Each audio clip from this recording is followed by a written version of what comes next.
اور جب تم اس شخص سے جس پر اللہ نے احسان کیا تھا اور تم نے بھی احسان کیا تھا یہ کہتے تھے کہ اپنی بیوی کو اپنے پاس رہنے دے اور اللہ سے ڈر،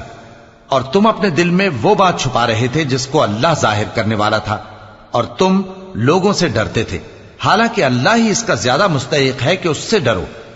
پھر جب زید نے اس سے تعلق ختم کر لیا، یعنی اس کو طلاق دے دی، تو ہم نے اسے تمہاری زوجیت میں دے دیا تاکہ مومنوں پر ان کے منہ بولے بیٹوں کی بیویوں کے ساتھ نکاح کرنے کے بارے میں جب وہ بیٹے ان سے اپنا تعلق ختم کر لیں یعنی طلاق دے دیں کچھ تنگی نہ رہے، اور اللہ کا حکم واقع ہو کر رہنے والا تھا۔ پیغمبر پر اس کام میں کچھ تنگی نہیں جو اللہ نے ان کے لیے مقرر کر دیا، اور جو لوگ پہلے گزر چکے ہیں ان میں بھی اللہ کا یہی دستور رہا ہے، اور اللہ کا حکم ٹھہر چکا تھا، یعنی ان پیغمبروں میں جو اللہ کے پیغام جوں کہ توں پہنچاتے اور اس سے ڈرتے اور اللہ کے سوا کسی سے نہیں ڈرتے تھے، اور اللہ ہی حساب کرنے کو کافی ہے۔ محمد صلی اللہ علیہ وآلہ وسلم تمہارے مردوں میں سے کسی کے والد نہیں ہیں، لیکن اللہ کے پیغمبر اور نبیوں کی مہر یعنی سلسلہ نبوت کو ختم کر دینے والے ہیں،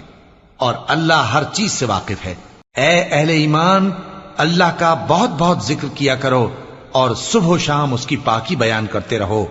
وہی تو ہے جو تم پر رحمت بھیجتا ہے اور اس کے فرشتے بھی، تاکہ تم کو اندھیروں سے نکال کر روشنی کی طرف لے جائے، اور اللہ مومنوں پر مہربان ہے۔ جس روز وہ اس سے ملیں گے تو ان کا تحفہ اللہ کی طرف سے سلام ہوگا، اور اس نے ان کے لیے عمدہ ثواب تیار کر رکھا ہے۔ اے پیغمبر، ہم نے تم کو گواہی دینے والا اور خوشخبری سنانے والا اور خبردار کرنے والا بنا کر بھیجا ہے، اور اللہ کی طرف اسی کے حکم سے بلانے والا اور چراغ روشن، اور مومنوں کو خوشخبری سنا دو کہ ان کے لیے اللہ کی طرف سے بڑا فضل ہے، اور کافروں اور منافقوں کا کہا نہ ماننا اور نہ ان کے تکلیف دینے پر نظر کرنا، اور اللہ پر بھروسہ رکھنا، اور اللہ ہی کارساز کافی ہے۔